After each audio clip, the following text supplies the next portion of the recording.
You know, I find it rather funny. At the very beginning of this season, I had mentioned that I had barely been doing this web series for a year. Here we are, at the very end of the season, just about, and it's closing in on the 3-year mark since I started it. Yes, that's how delayed some of the episodes for this season have been, and I do apologize, but think of it this way, at least I'm now caught up like season 3, because usually seasons are like by the year. But I'd say seasons 1 and 2 were all within like around the same time period, and then season 3 was when the delays started happening. And of course I have been doing an episode every other week. Although, this is going to be a tad different, because the next episode is going to be the Freak Out episode, so that will be airing next week. And the creator mentioned that she's going to be doing a behind the scenes episode, and that'll be the week after, so technically that will be the season finale. But when it comes to fan fiction readings, this will be the season finale when it comes to readings, so there's that. I still don't know what I'm going to be reviewing. I do know the title because it's at the bottom of the YouTube video right there, The Family Reunion, and I'm a little worried because the creator was being very secretive about what I'm going to be reviewing. She herself hasn't read it yet. I mean, normally when she does these episodes, she doesn't read it first. I mean, sometimes she does, but she had made a point of saying that she didn't read this yet. So I have a bad feeling. So let's open up the page and see.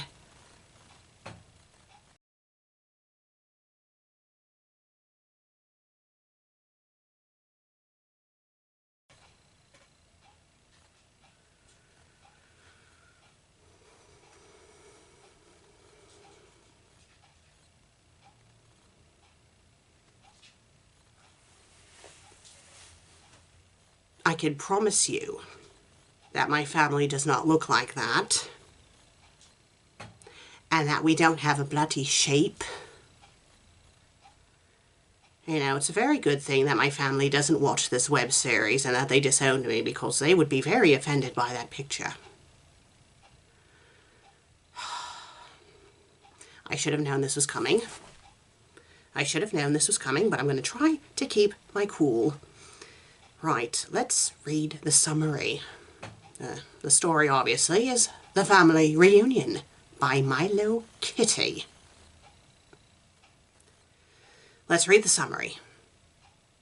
Susan's past finally catches up to her, and it's worse than she thought. 5 faces she thought she'd never see again will soon arrive at her house. If only there was someone who could take her place. No. No. I would not. First off, my family is not daft. They can tell the difference between me and Meg.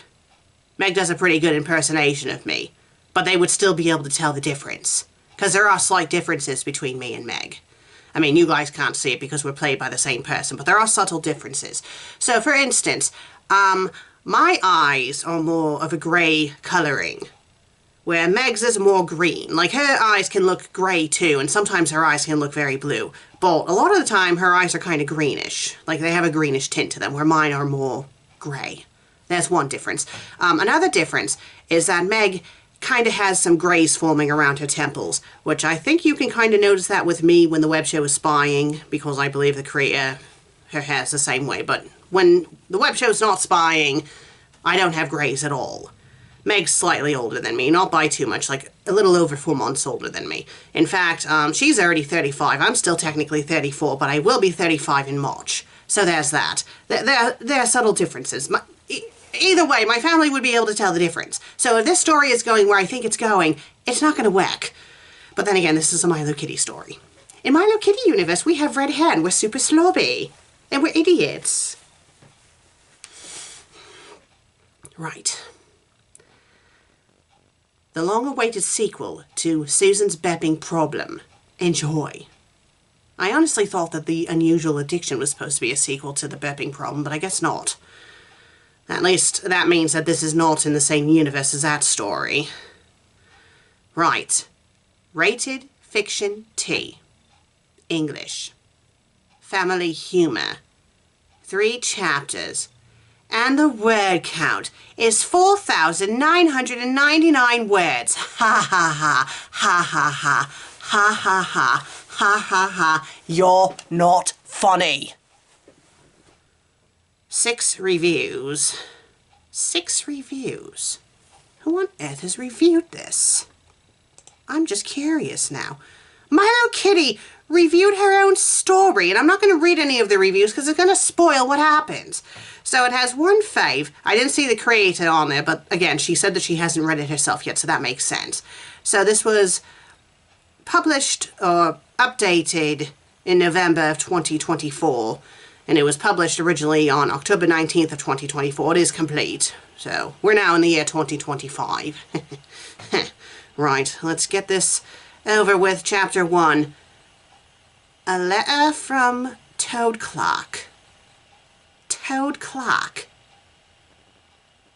Toad Clock.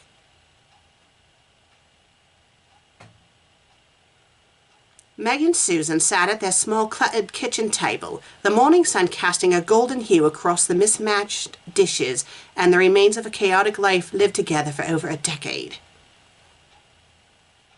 Meg had a large mug of black coffee. Meg does not drink her coffee black. Bloody Christ. In one hand, and today's mail in the other, while Susan sat across from her, meticulously spreading beans on a slice of toast.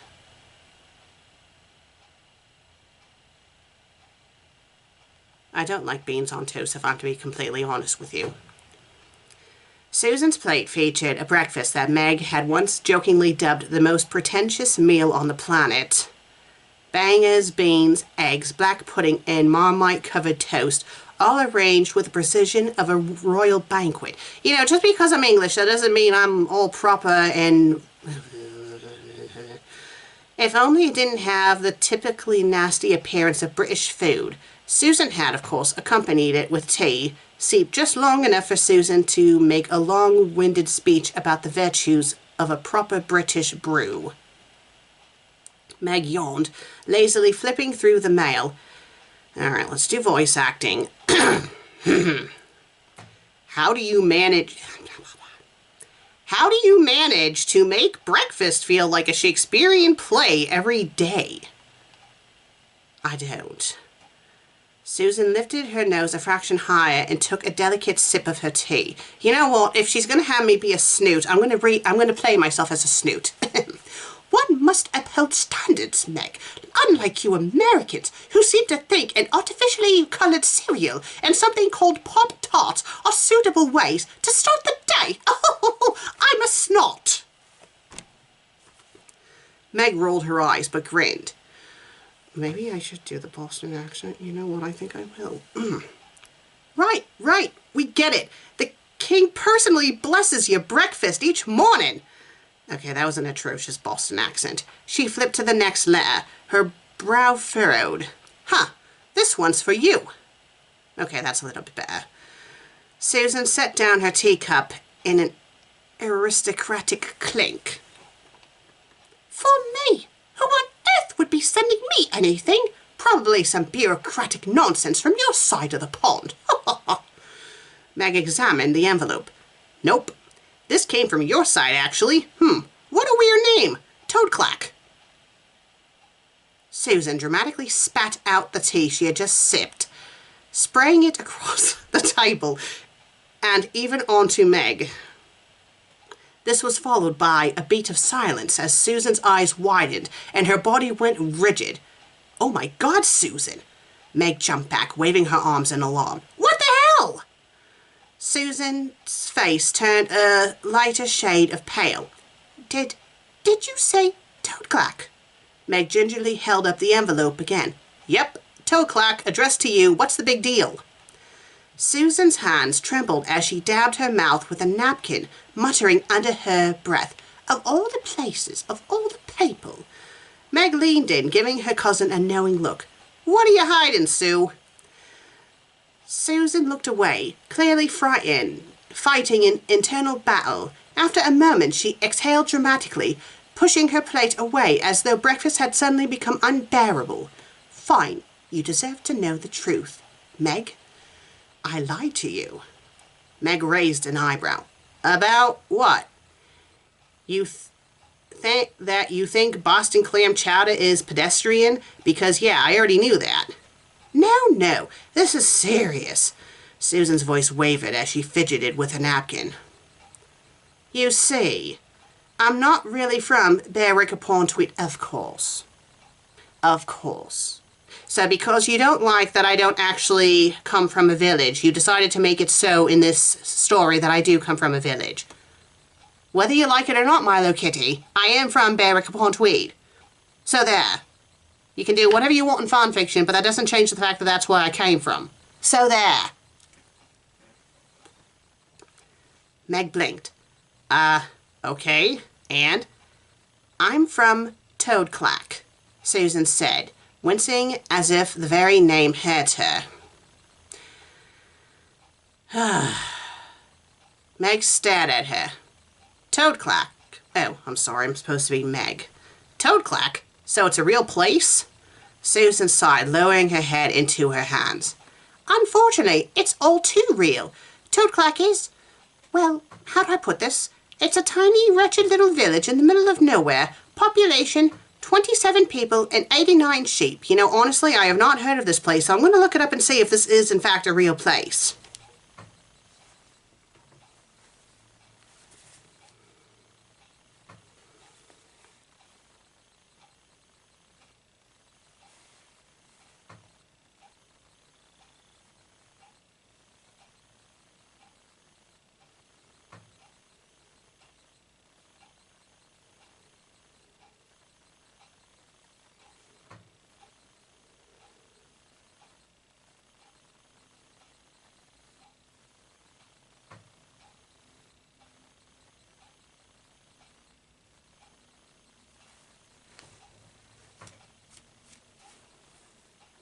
Would you look at that? Absolutely no results. So no, this is literally a town that Mylokitty pulled out of her ass. So there, it doesn't actually exist. Meg couldn't help but snort. Sheep outnumber people, huh? That explains a lot. I knew you wouldn't take this seriously. Susan's eyes flashed. Toadclack isn't just some picturesque forgotten hamlet. It's mud, Meg. Constant mud.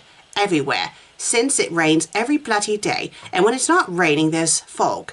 The people are, let's just say, rustic. And the family I left behind is, they're, well, not exactly refined.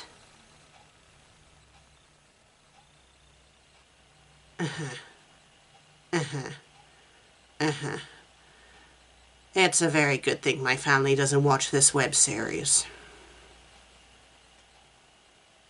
Meg smacked. Not exactly refined. Sue, you live with me, a woman who ate leftover pizza for breakfast every day. I think I can handle your muddy origins. Meg's so gonna kill me for this accent. Susan's eyes narrowed. This isn't a joke. I've been running from Toadclack for years. I wanted to escape, to become someone else. So, why now? Meg took the envelope. What do they want? Susan's face turned pale again. I might know. Well, I don't, Meg said, ripping the envelope open.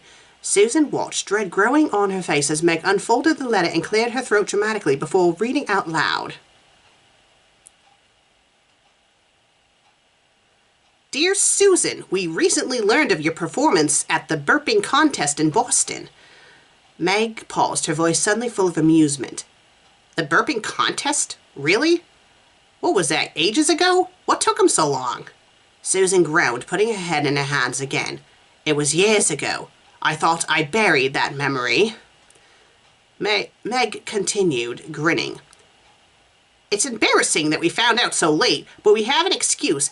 That gassy Berta that you wiped the floor with bribed the village newspaper from printing the story, and it worked until she no longer had a penny to spare. What a loser.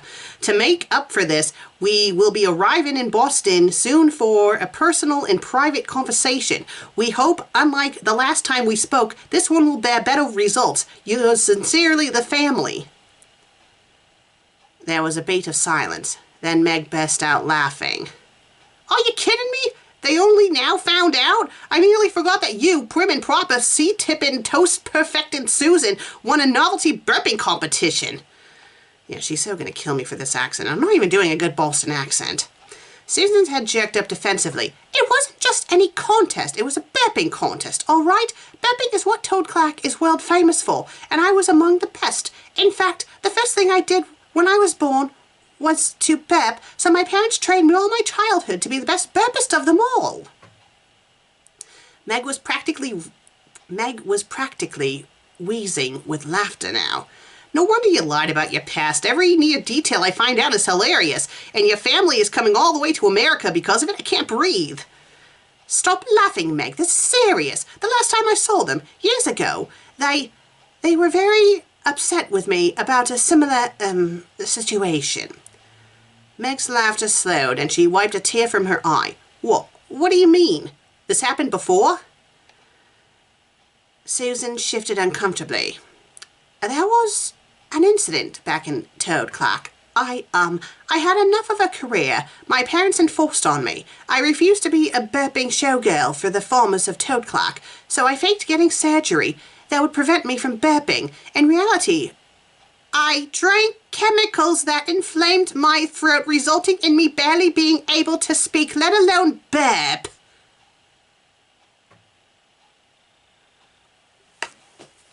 You would die. You would die. You would absolutely positively die if you did that. The thing about these Mylokitty stories is that Meg and I are both idiots in them. I mean, yes, I know I ate an entire bag of edibles, but still, I wouldn't deliberately drink chemicals. I lost my burpist job, and my family was devastated since they planned to live off my career. Now they have found out that I faked the surgery, and they'll be furious. Meg leaned in, fascinated. So let me get this straight. You're hiding from your family because they raised you as a burping cash cow. Sorry, I kind of slipped back into my natural accent there. How much money could you have possibly made? Tell them to get lost, like the last time. Susan sighed, exasperated. It's not that easy, Meg. Until now, they were under the delusion that my burping talents were gone. Now they won't accept a simple no as an answer, and I can't possibly fake not being able to burp the second time. They'll never buy it. Okay, this kind of contradicts the first story, though, because if I was so concerned about my parents finding out that I could burp, why would I enter a burping contest? For a measly $100 US.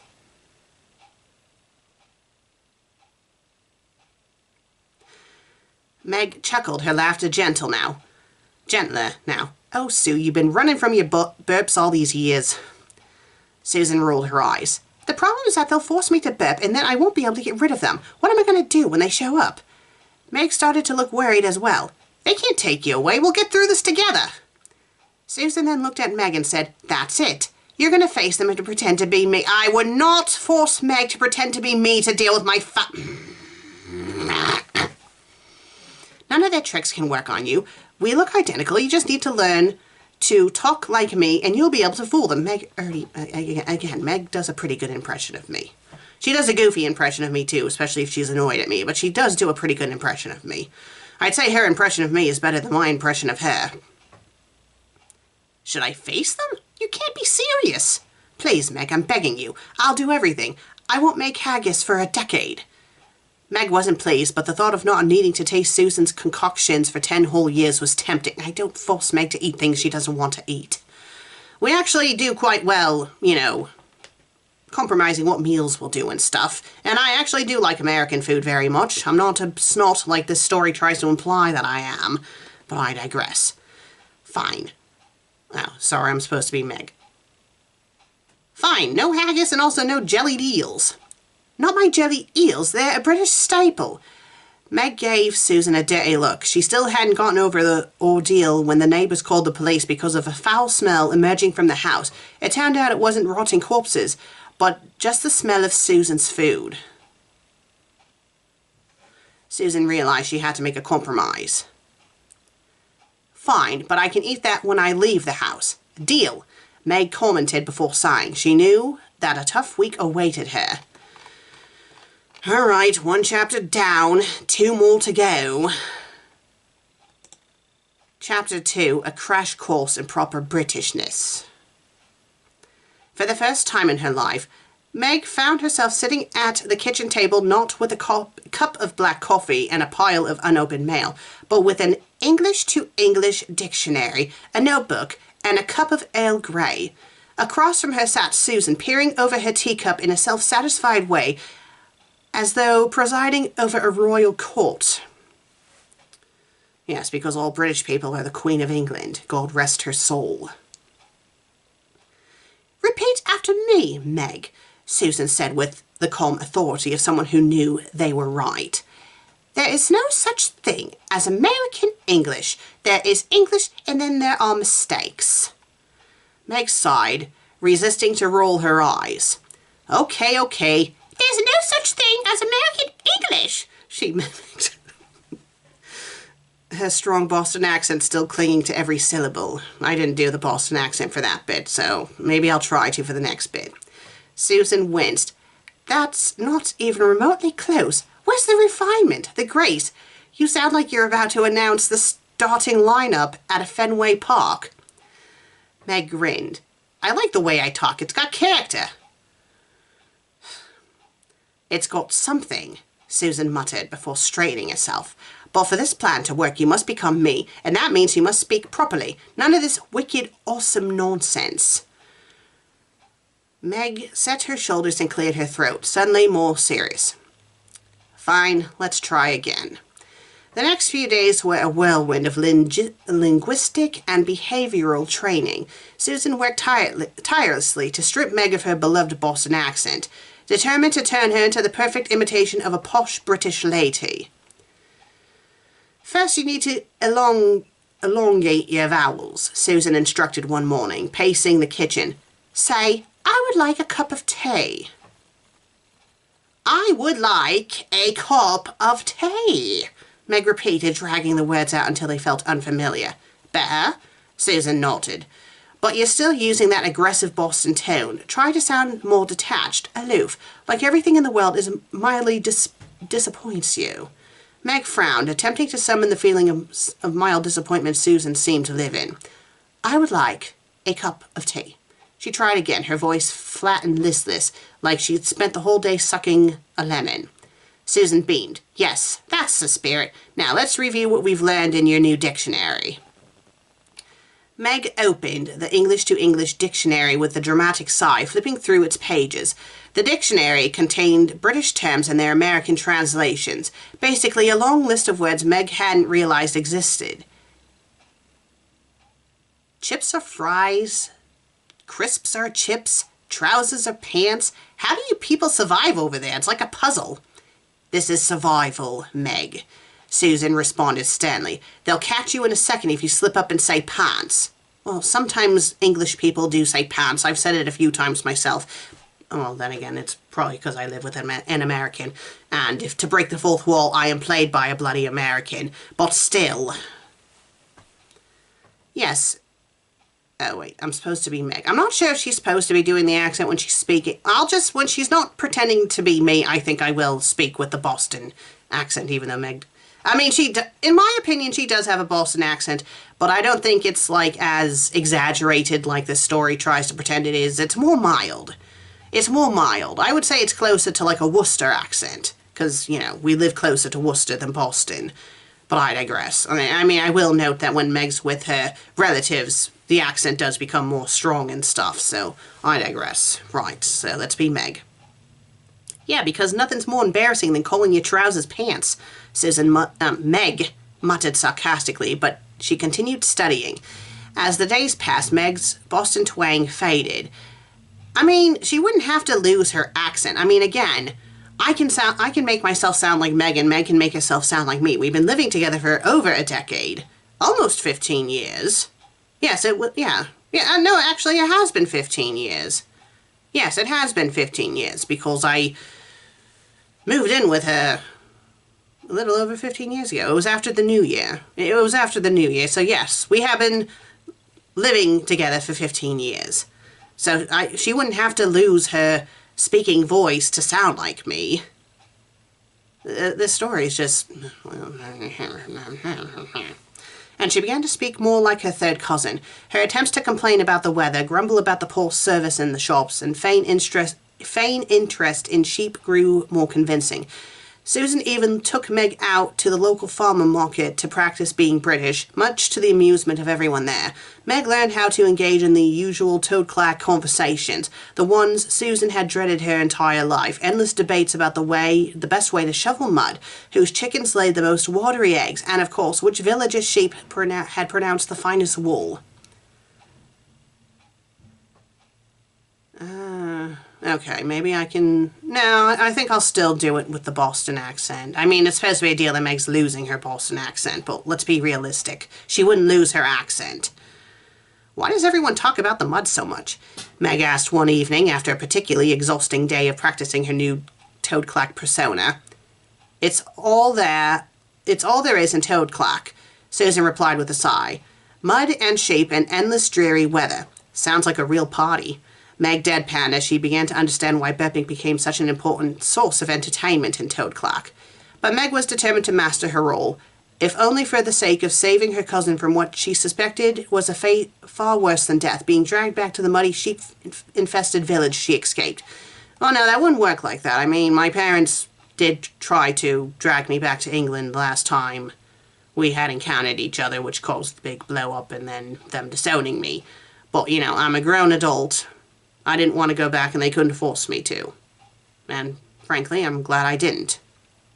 Because I know that if I had moved back, a lot of the bad stuff that happened when I had been growing up with them would have returned.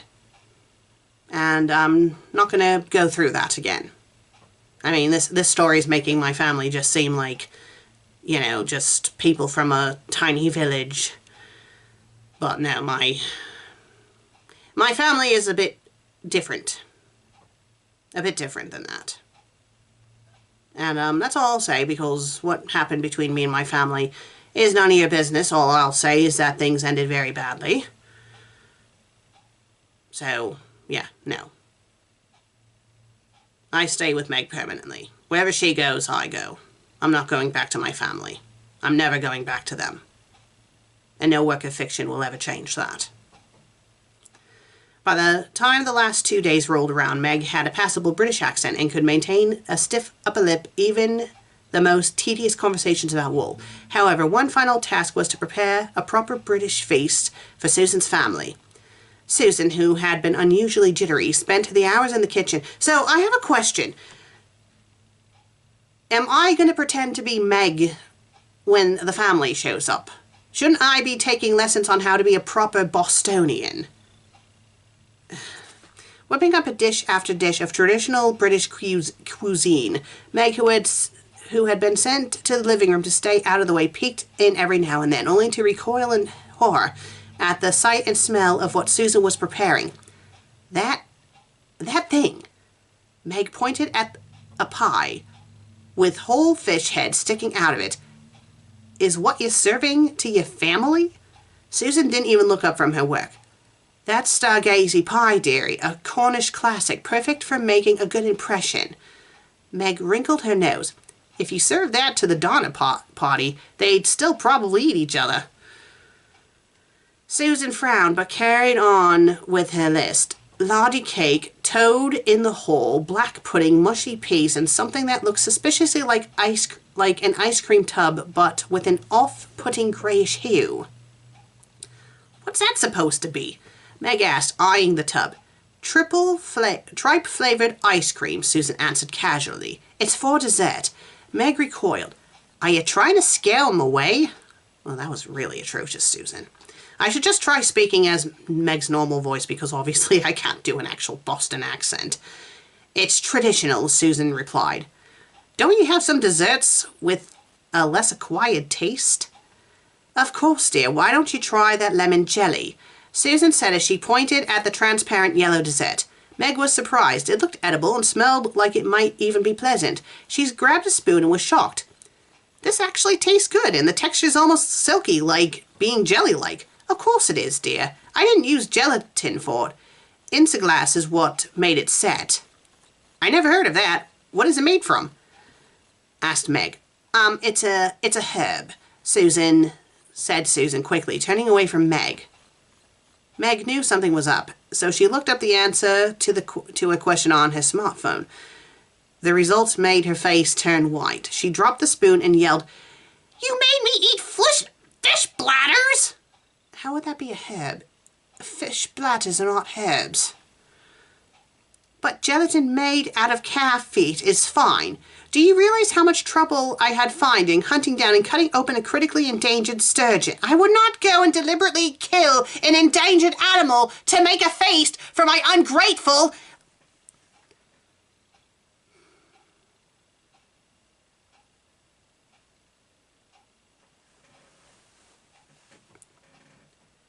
At least put a bowl of grapes or something like that on the table if you expect me to sit there, muttered Meg.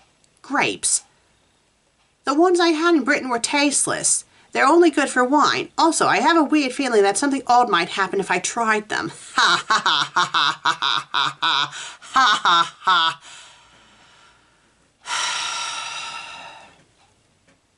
Susan spent the remaining day preparing more food. She made sure everything would be perfect, constantly checking and double-checking everything. Her anxiety was palatable, and Meg, despite the bizarre circumstances, felt bad for her cousin. Susan's fear of being the laughingstock of Toad Clark was overwhelming. A single bad impression could mean years of mockery in a village where news and shame traveled fast and stuck around even longer. But again, if I don't want to go back to that village, why would I care?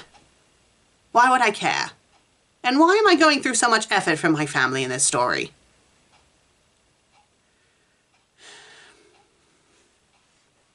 Is everything okay? Meg asked cautiously, watching Susan triple-check her long list. Susan frowned, scanning the table with growing agitation. No, we're missing something vital. Her eyes darted around wildly. Where are the faggots? Meg froze, her eyes widening. The what now? Susan shot her a look of exasperation. The faggots, where are they? Meg, still horrified, leaned back in a chair. Susan, that kind of language is not welcome in this house. Susan, Meg knows what faggots are. She knows what they are. It's not what you Americans think. Again, we've lived together for 15 bloody years. Oh, bloody Christ. The story is going to explain it itself, so I'm not even going to bother going further. Susan stared at her for a moment. Then realization dawned, and she snorted, shaking her head. Oh no, Meg, I'm not talking about the slang word. I mean the British dish. Do I look like I was planning to serve Elton John on the table? You call a dish the F word? Wondered Meg. Why not? How do you Americans call those balls made of meat? You mean meatballs? Susan wasn't impressed. You Americans have no creativity when it comes to naming dishes. Susan then noticed the plate she was looking for. Oh, there they are. The faggots are right behind the spotted dick. That's also a dish. Again, Meg knows about spotted dick. Bloody Christ. Of course. You can also call it spotted Richard. Is there anything else you need to inform me? Asked Meg, visibly out of her comfort zone. Remember how you complained about those pigeons nesting above your room and waking you up too early every morning? We don't have pigeons living in the attic.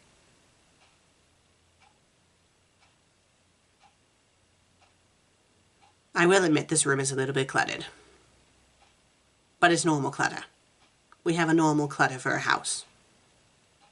And also, this is Meg's room, so I'm not going to go messing around with it. And she's gotten better as she's gotten older.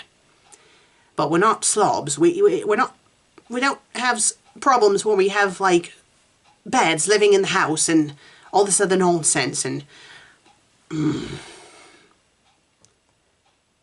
Meg's eyes widened. Well, that problem has been resolved. Miss Crocombicile, said Susan as she tapped on a So let me get this straight. I decided to hunt down the birds, wring their necks, and make them into a pie. This isn't the 1700s. This is the 21st century. People don't eat pigeons anymore. Or at least not in America. And I'm pretty damn sure I never had anyone in my town when I was in England eat them either. Tapped on a pie that had a strange little twig-like things sticking out of it. And I wouldn't leave their feet on. My God. Unless the twigs are supposed to be from their nest. That's even worse. Meg was mortified and walked away to practice her Susan impersonation, hoping Susan would go back to her less crazy self once this was over. The next day arrived and the house was buzzing with nervous energy. Meg, now fully transformed into a passable version of Susan, was dressed in the most proper British attire they could muster, an outfit that somehow managed to make her feel both overdressed and underwhelming at the same time. Wait a minute, why would I be getting overly dressed if my family is supposed to not be all proper British-like, stupid. Susan paced in the hallway, her hands trembling as she peeked out of the window every few seconds. Okay, once again, am I supposed to be pretending to be Meg? Meg had her own story, had her own worries, unsure if she could truly pull this off. Sure, tricking strangers might not be too hard, but this was Susan's family. Are you sure that... Okay, it's supposed to be Meg talking. Are you sure they won't notice? We look identical, but they're still your parents and siblings, asked Meg. They haven't seen me in a decade since they disowned me. Well, it hasn't been a decade since... No, they disowned me back in 2016. So no, it hasn't been a decade yet. As long as you get your accent right and act like me, they shouldn't be able to tell. They're too proud of being British and act like daft idiots because of it, so they'll focus on that, no details. Not details. If I botch this, I'll be the... Oh wait, it's still supposed to be me speaking. If I botch this, I'll be the talk of Toadclack for the next century, Susan muttered under her breath. I'm sorry, that was my mistake. Her eyes wild with panic. They'll never live me down, no, not ever. The last thing I want is for my name to be dragged through the mud. Again, this story makes no sense. If I was so concerned about being the laughingstock, why would I pretend to destroy my voice so I couldn't burp anymore? Meg gave her a reassuring pat on the shoulder. Relax, Sue, I've got this. Just hide in the next room and listen. I'll handle your sheep-obsessed family. Granted, they never sent you a Christmas card, but they can't be that bad. My family isn't nice, Susan replied, her voice suddenly trembling. Okay, Meg's well aware of how my family is. I've opened up to her a lot more about it over the years. My father showers once every few months. Is stingy and treats everyone like dirt. My mother, that mean-spirited old trout, is worse than Hitler. That I can agree with. Actually, I'd say her and my dad are on par with each other. She'd ground me and belittle me for meaningless thing. For my 7th birthday, she made me sit outside in the rain because I refused to comb the sheep. Alright, one moment please, my cat's acting up. Sorry about that. So I went to feed the cat and whatnot, and then when I went to go set the camera back up, it kind of fell over. I went back to using my old camera stand because Meg pointed out that it's better than not having a camera stand at all, and that using a box to hold up the camera is probably not practical. So what I don't like about this camera stand though is that it doesn't take much for it to topple over, so if the camera angle's a bit off, that's why. Yeah, I also checked to see if Meg had texted me, and, well, she still hasn't texted me yet, so I'm a little concerned. I mean, maybe she's just running late and stuff, but she's usually good about texting. Right, well, I'll check again when I'm done with the review. Right, where did I leave off? I'll just reread the last paragraph. My family isn't nice, Susan replied, her voice suddenly trembling. My father showers blah blah blah blah blah. And for my 7th birthday, she made me sit outside in the rain because I refused to comb the sheep. Now, my mum and dad never did anything like that to me. But I will say that they were very strong believers in harsh corporal punishment. Which is probably another reason why I do not understand people who are into BDSM, because I don't see how that could ever be pleasurable. Right then. Susan sighed, visibly stressed from those memories. She continued, and then there are my brothers. They're impossible. They refuse to tip minimum wage workers. go out of their way to jaywalk and deliberately piss next to the toilet, and on several occasions they've given the village's sheep mohawks. Horace and Rupert are a pain in the... That is not their names. If you must know, their names are Henry and Thomas. Henry is a few years younger than me, and Thomas is a few years younger than him, making me 6 years older than Thomas. Their names are not Horace and Rupert. You know what? Meg comforted Susan, telling her to take deep breaths, assuring her she'd handle it. Suddenly there was a knock on the door. Susan's face went pale as a sheet. She scurried into the next room, leaving Meg alone to face the family of burping royalty. So is it supposed to be a deal that my family in this universe are not aware of Meg at all? Trust me, my family is well aware of Meg. Meg took a deep breath, straightened her posture, and strode towards the door, reminding herself of all the lessons Susan had drilled into her. Stiff upper lip, elongated vowels, complaining about mud, and, above all, no slipping into her Boston accent. The moment of truth had arrived. Under no circumstances could the proper English host be exposed as an American in disguise. Right. The final chapter. Meet the Andersons. Okay, I guess it makes sense that you guys would know my last name, because, the creator, she had done a trailer for episode 120, I believe. You know, that co-review that Meg and I had done together years ago that Meg and I recently did the commentary for. And the creator had done a trailer for that back then, and it did list my last name. So I guess it makes sense that Mylokitty would know what my last name is. Meg took a deep breath and opened the door, revealing a group of stout, mud-caked villagers, all squinting suspiciously at her with varying degrees of scorn. They looked exactly as Susan had described to Meg. Her grumpy father, Eustace, stood at the front, mostly bald except for a few straggling wisps of orange hair under his battered cap. My father's quite tall, actually. He's 6 foot. Well, as you Americans would say, 6 foot. His clothing looked like it had been dragged through the swamp and barely dried in time for the trip. The worst part, though, was his sweaty hay odor. Yes, Mylokitty does not know my parents at all. Next to him was Gertrude Agnes. And once again, that's not their names, but I'm not going to tell you what their names are. Susan's grumpy mother, her wiry frame draped in a tattered shawl, a proud, gape-toothed sneer stretched across her face. Her 3 remaining brown teeth jutted forward, each worn and discolored, but she grinned with a kind of pride as if to say, here's the finest British dental work money didn't buy.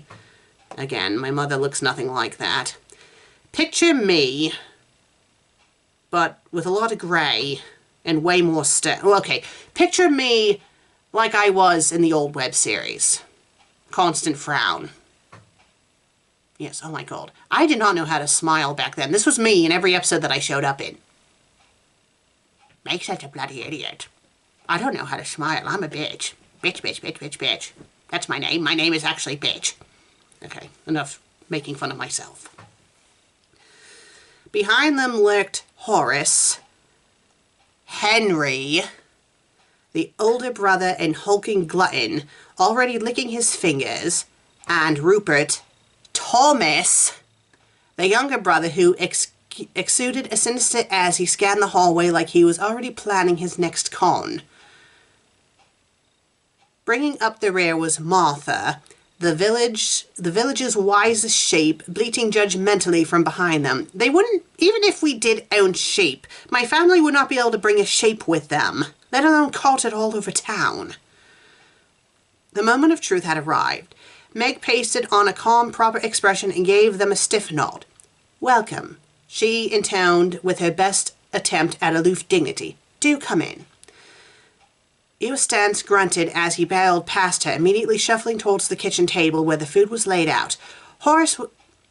Henry was hot on his heels, drooling over the plates. Thomas lingered in the hallway. I'm using my brother's actual names. I'm not calling them those names because that's not their names. I don't care if that's the names that Mylokitty gave them. If you're going to be writing a story about my family, I'm going to give them their actual names. But Mum and Dad are just going to be Mum and Dad. His eyes darted around the place with a cold, calculating gleam, as if the entire house were one big opportunity to take all you can carry. And Thomas is not a con. Both of those boys are rather proper, I will say. Proper with their manners, anyway.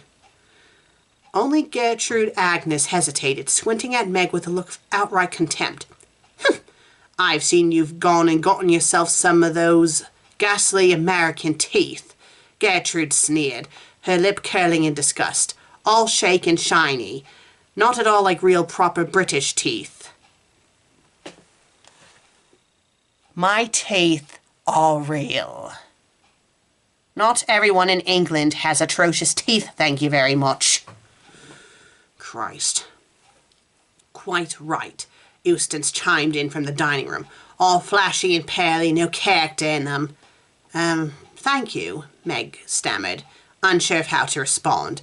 Gertrude dismissed her with a wave, hobbling inside and taking a critical look around the house. Susan, she began in a voice like rusty saw, you won't distract us with a few stale fish heads on the table. We've come for the truth. Yes, the truth, barked Eustace, mouth full of pigeon pie. Don't think we don't know what you've done. Tough times we've had without you around. Ain't that right, Rupert? Thomas nodded smoothly, eyes never leaving Meg. Made it through, though, thanks to a few ventures of my own. Turned out I'm a natural talent when it comes to making money of crypto scam, he smacked, then added, but you're still accountable, Susan, running off like that, putting us through hardship. I can assure you that my parents do not need me at all.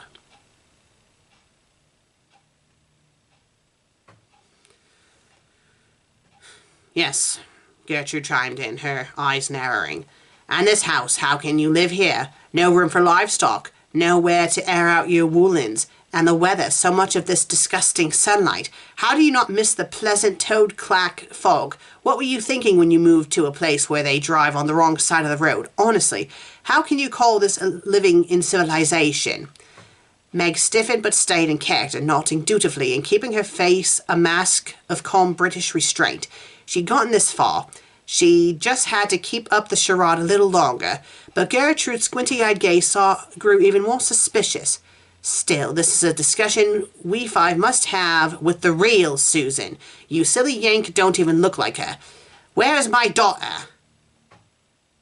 I mean, at least my family are not imbeciles in this story. They would be able to tell the difference between me and Meg. They have met Meg in person.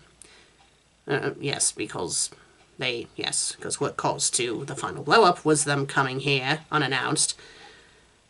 I mean, you already know about that because I mentioned it in a past episode, but yes, they already know Meg. Meg gasped but still tried to act like Susan. Are you mad? I am your daughter. Really? We can test that right now. Martha! She snapped her fingers at the sheep. Come here, girl, and give our Susan a good whiff. Meg's heart raced as Martha trotted over and sniffed at her, bleating once, twice, before her eyes went wild. With a thunderous bar, Martha lunged at Meg, head-butting her square in the chest and sending her sprawling over the kitchen table. Plates and forks clattered to the floor, fish heads, smelly meat, and jelly splattering everywhere. Oh, bloody hell, Meg groaned, struggling to sit up. But before she could get to her feet, the real Susan stormed in, her face flushed with outrage. This is a new low, even for you, Mother, she snapped, glaring at her family. All this, just to drag me back to Toad Clock. Eustace looked up from the table, apparently unfazed by his daughter's fury. We're family, aren't we? And families stick together, by choice or by contract. Ha! You obviously don't know my family, Mylokitty. He fished a crumpled document from his pocket and held it out, revealing a yellowed piece of paper covered in smudged thumbprints. Susan's face fell as she recognized it. You kept that? I was 3 years old. Signed with your own handprint, didn't you? Eustace sneered. And I've got friends to say that's as good as binding. This can't... Okay, I'm not sure if Meg's still supposed to be speaking with the British accent, so I'm gonna just do her normal voice. Yeah, I don't think I'll even bother doing the Boston accent anymore. This can't be legal, Meg injected, finally standing up and brushing herself off. Rupert gave her a cold smile. With enough money, anything can be legal, and I know the right people to make sure it is. Now, how about you give a nice burp for old time's sake, asked Susan's father. Forget it. You can't make me burp no more. I'm a strong, independent woman and no parental authority can tell me what to do, Susan yelled. I said burp, shouted Eustance. Burp.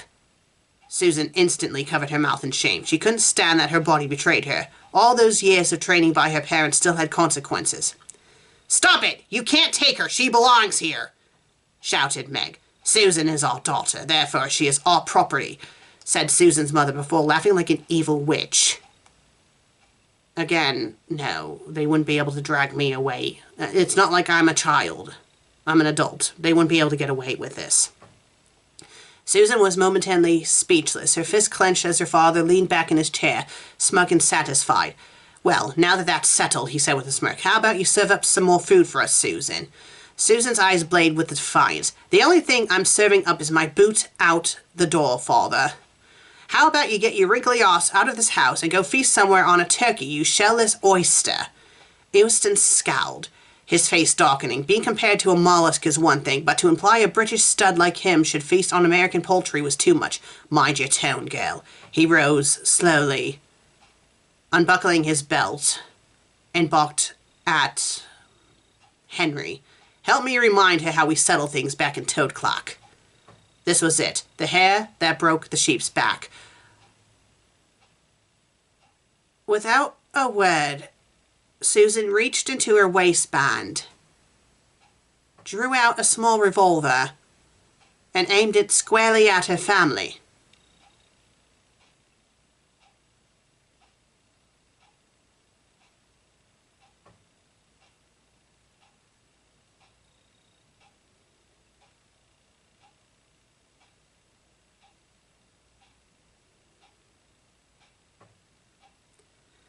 We are not in Toad Clock anymore, father, she said icily. On this side of the pond, we do things a little differently. Her family froze, eyes wide with shock. For the first time, they were truly at a loss of words. You know, despite my feelings towards my family, I would never pull a gun on them.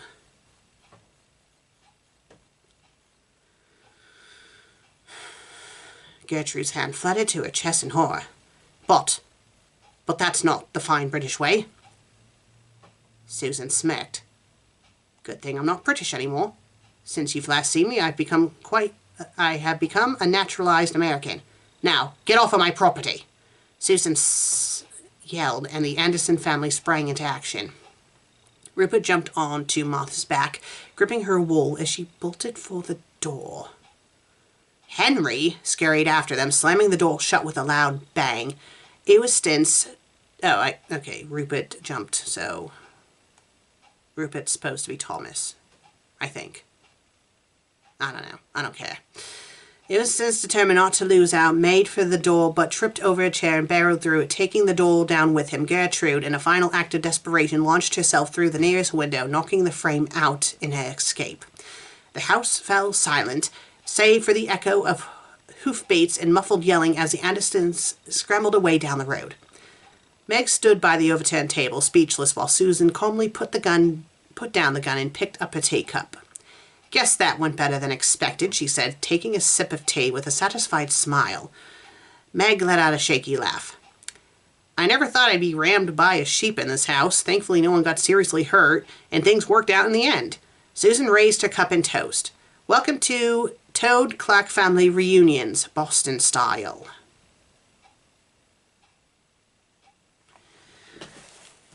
I don't care. I don't care if I get in trouble for this. I really don't give a flying fuck if I get in trouble for this. Let's see. Let's leave a review.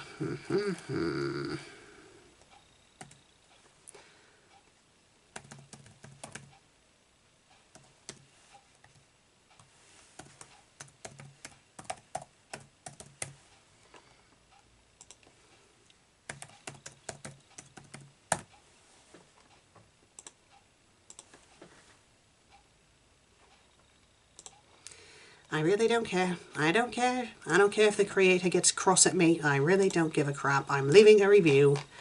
So this will be under Meg's profile. But it's going to be for me.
Here's my review.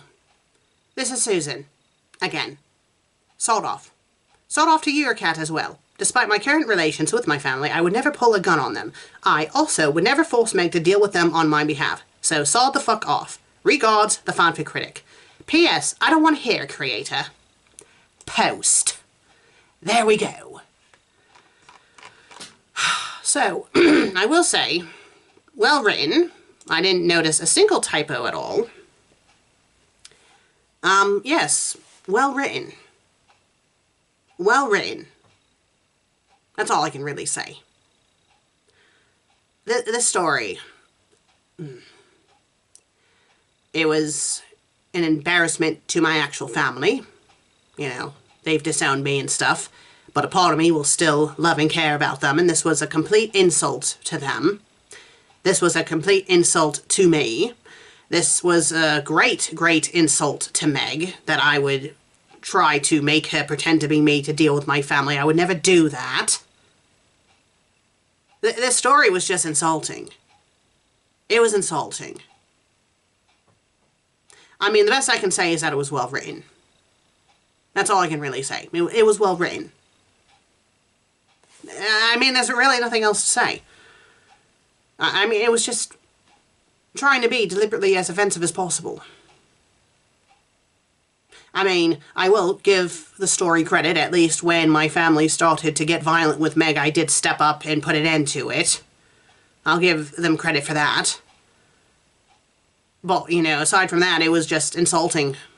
It was completely insulting all the way around.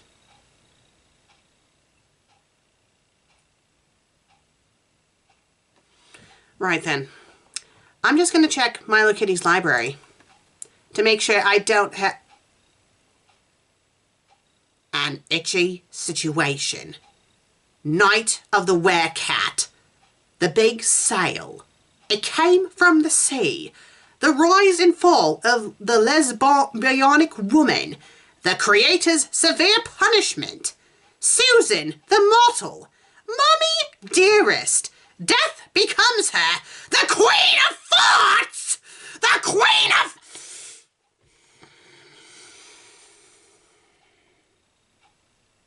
Let's read the last two. Susan versus Dr. House. A 60-second misadventure. All upcoming stories. Let's see if any of these stories are already up. No, there's the family reunion and addiction, which I already read that one.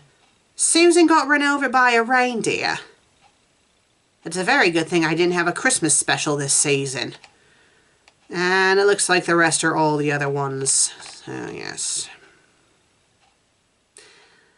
So I have quite a few Mylokitty stories that are coming up that the creator is probably going to force me to read. In fact, she might do another FanFic Critic fanfic clusterfuck episode.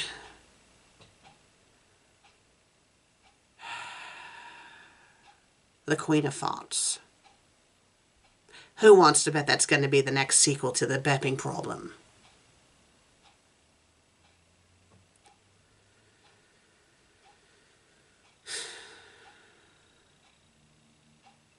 Thank you all for watching today's episode. If you liked it, please be sure to leave a like and leave a comment.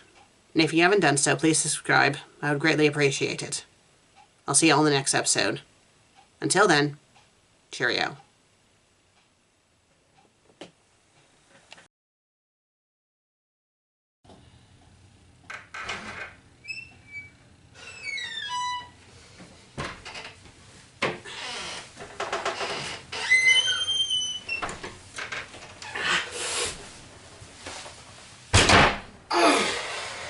Did you forget how to use your cell phone, dearie? No texts, no messages, you're home late. I wasn't expecting you to be gone this long. Why didn't you text? I couldn't call you. Had a bit of an incident. You're hurt. What happened? Those children again. They were by the graveyard. They are hidden in the woods, the portion of the graveyard. I didn't see them.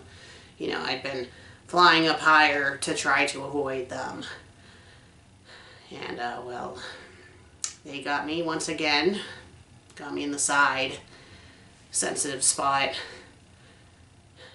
A few branches did break my fall, but I'm a bit dinged up from it. I was unconscious for a little bit. And when I came to, I was going to message you, but that's when I discovered that my cell phone was busted up, so I managed to snap my fingers to get me closer to the house, and then I walked the rest of the way, so I'm sorry for worrying you. Those bloody little... It's okay, Sue. I'm okay. You don't need to worry. You don't look okay. You can barely stand. It's fine. It's probably because of my tail. I did land on it really weird, so, but it's nothing. I'll be fine.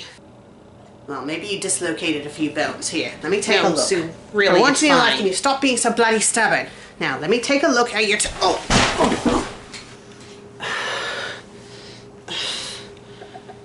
Meg? Meg?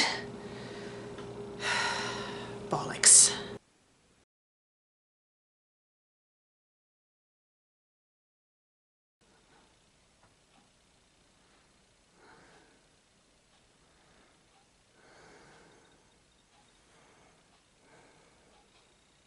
Glad to see that you're finally awake, pet.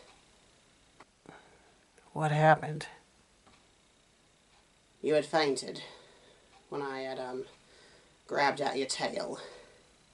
I should have known that was going to happen with my, suspicions about it, but I wasn't thinking at the time, so I do apologize. But I think no matter what, you would have fainted, because after I got you up the stairs, I saw that your tail had several dislocated bones, so I had to, pop them back into place. How the hell did you get me up the stairs? Well, I had to get creative, but I managed to get you up the stairs by carrying you on my back, piggyback style.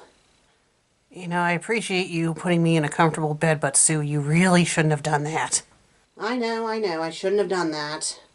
But I don't have the power to teleport you by snapping my finger like you can with me. And I figured that the creator would, you know, make it so that I wouldn't fall down the stairs. So, that's how you're up here. How's your tail feeling? It's still sore, but it's not as bad as it was earlier. That is good. Those children will not be bothering you again, my pet. What did you do? Nothing lethal. Let's just say they won't be sitting comfortably for, quite a while. You didn't. Oh, I most certainly did. It was the least they deserved. Whether they deserved it or not, you still shouldn't have done that. I don't care if I shouldn't have done it. I did it, and I don't regret it. They deserved it. Not to worry, I didn't use any implements. I used my hand, and I did do it on bare flesh. And I brought them home afterwards, and told their parents about what they had done and what they have been doing to you, how they've been tormenting you for months now, and told them that this isn't the first time that they've knocked you from your broom, and that this time was far worse. And let's just say that when I was leaving, I could hear them screaming. So yes, I think their parents were giving them the same treatment that I had given them, but far worse. So yes, Meg, they definitely deserved it. You could have died. You could have broken your neck. You could have froze to death. I guess I can understand where you're coming from. Sorry. I'm still a bit riled up. But I don't regret doing it. Were you gearing up to film when I had come home? I've already done the review. I finished the review far before you came home. I guess part of the reason why I was in such a fit when you had gotten home was because I was still recovering from it. What was the story and who was the author? Mylokitty. A story about a family reunion with me and my family. Just frickin' wonderful. But I'm not surprised. I was gearing up to edit it, but I wanted to wait for you to wake up first.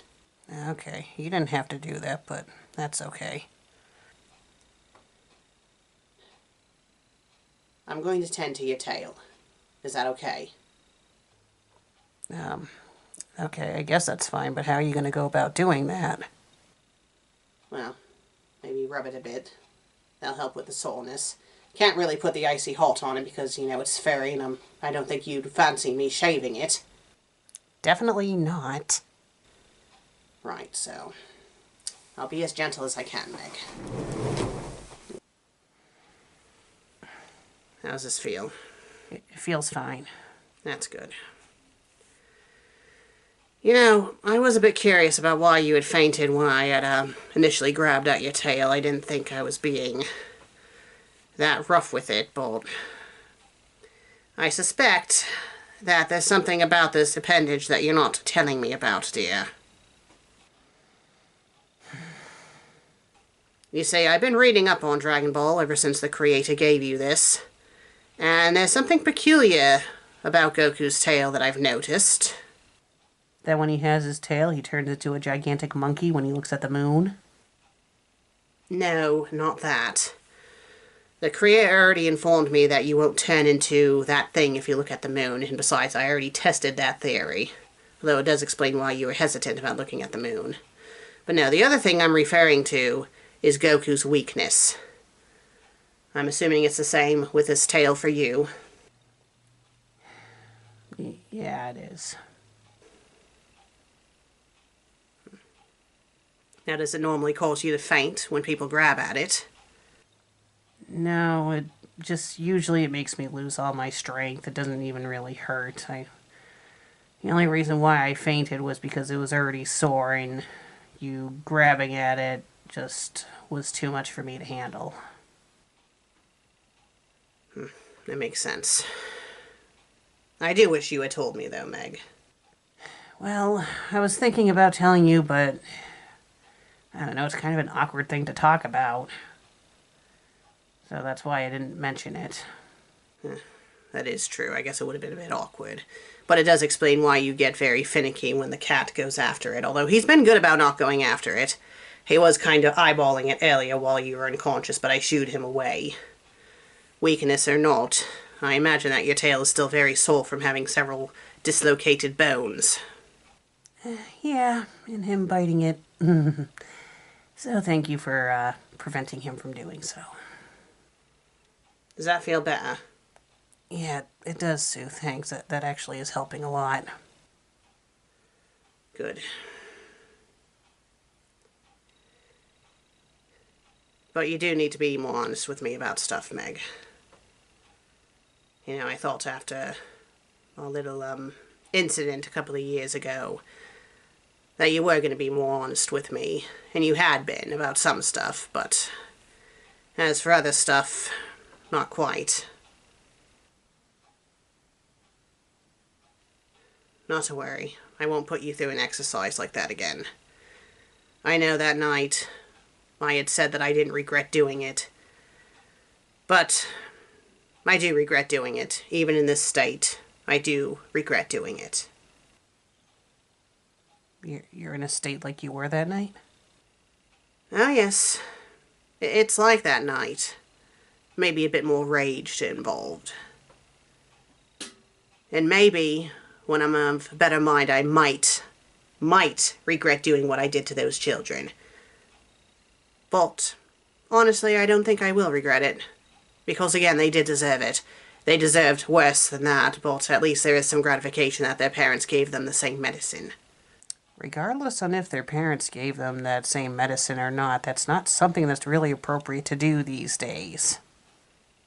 Oh, I know. Not everyone's going to have that same attitude. Spanking's not good, blah, blah, blah. In some cases, though, it is needed. And after what they did to you today, they definitely needed it.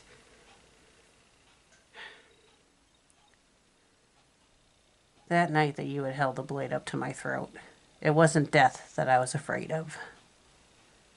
I was afraid that what you were saying was true, that you had, in fact, lost your love for me and that you hated me and that you did want me dead. That's what I was afraid was true.